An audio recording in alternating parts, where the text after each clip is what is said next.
Paléo, suite et fin, donc 6e et dernière soirée de ce festival qui aura réjoui 230 000 spectateurs depuis mardi. 6 soirées d'émotions musicales et de rencontres festives dans lesquelles je vous propose de vous plonger ou replonger en paroles, en images et en musique. Crie-le bien fort, use tes cordes vocales.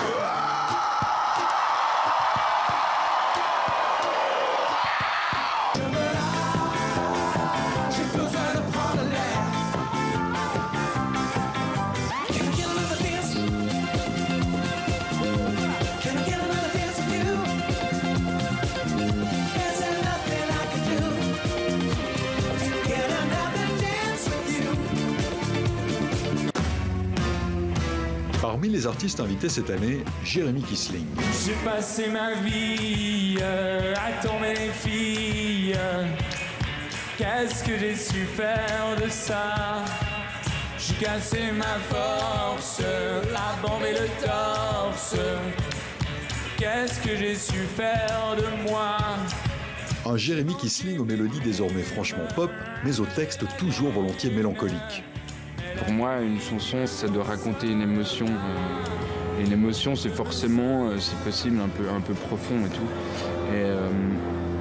Et je trouvais intéressant de créer justement cette tension entre justement quelque chose d'entraînant, de joyeux dans la musique, mais qui raconte quand même, qui essaie de raconter quand même des choses. Et il y a plein de choses à raconter qui sont pas forcément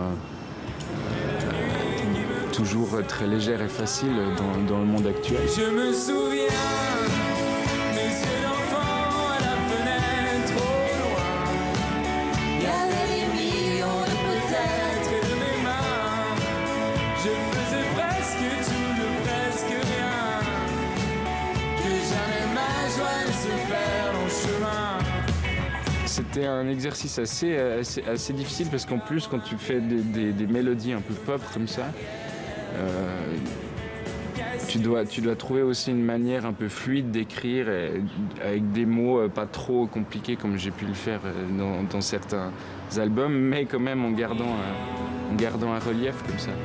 Et je joue à contre-temps, loin de la route et face au vent. Pour moi, on n'a pas le droit de faire de la chanson anecdotique ou une chanson qui raconte rien. Pour moi, c'est presque un crime. Je sais pas. Parce que la musique, c'est un art comme la peinture, comme plein de choses. Et il faut que ça nourrisse les gens. J'ai vraiment de la peine avec ce qui nourrit pas, en fait. Je veux des flammes dans mes voiles, qu'elles montent dans les cieux, que quand je plane, les étoiles. Partager ses émotions, son univers, c'est également ce qui anime le jeune groupe Sandor qui connaît un succès et une reconnaissance de la critique assez fulgurants. Ils seront sur scène ce soir, mais ils ont également donné un petit concert privé sur le site du Paléo. C'était il y a quelques jours. C'est là que nous les avons rencontrés.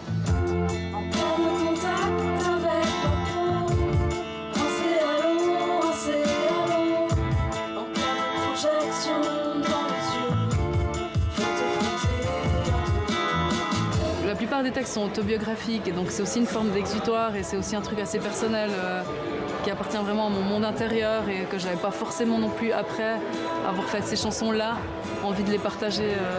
Et finalement c'est mon entourage qui m'a dit mais ça va pas, faut faire quelque chose quoi, avec ces chansons elles sont géniales.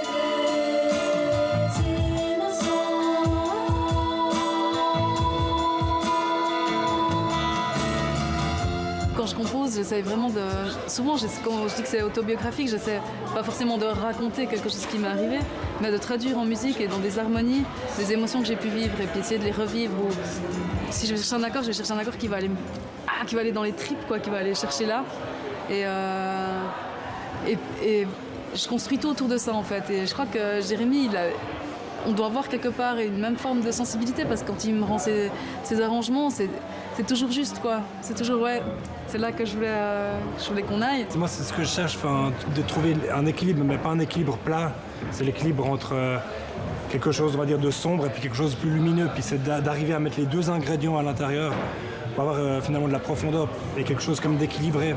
Mais si on n'est que dans un truc d'eau tiède, ben on s'ennuie. Donc moi, personnellement, en tout cas, puis je crois que toi aussi, besoin de petits machins qui nous accrochent l'attention, en tout cas, pour après redétendre. Là où je crois qu'il n'y a rien. Tout en bas, tout en haut. Je suis ton ange gardien.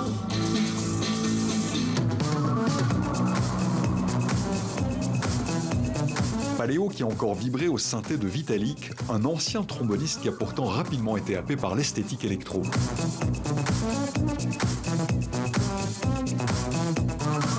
Ce qui m'a attiré vers le synthétiseur, c'est le côté voyage que ça peut évoquer. Il y a quelque chose de très froid dans ces machines. On peut les rendre plus humaines, on peut les rendre chaudes si on le veut, mais quelque chose comme ça qui est vraiment très à part de tout le reste, très froid, presque mécanique.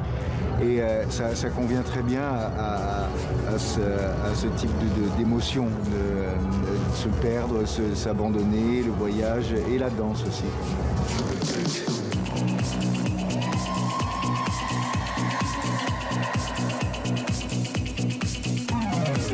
En live, on joue sa propre musique. C'est un concert en fait, c'est un concert de musique électronique, donc avec des synthétiseurs. Il y a une partie, c'est préséquencé, et c'est la façon dont on joue ces séquences qui donne la partie live du live. En fait, c'est comme pour faire un gâteau ou une sauce tomate où on a des ingrédients et puis on les assemble d'une telle façon sur le coup. Et si le mardi et le vendredi vous recevez quelqu'un, vous devez faire une sauce tomate avec les mêmes ingrédients, elle ne sera pas exactement pareille.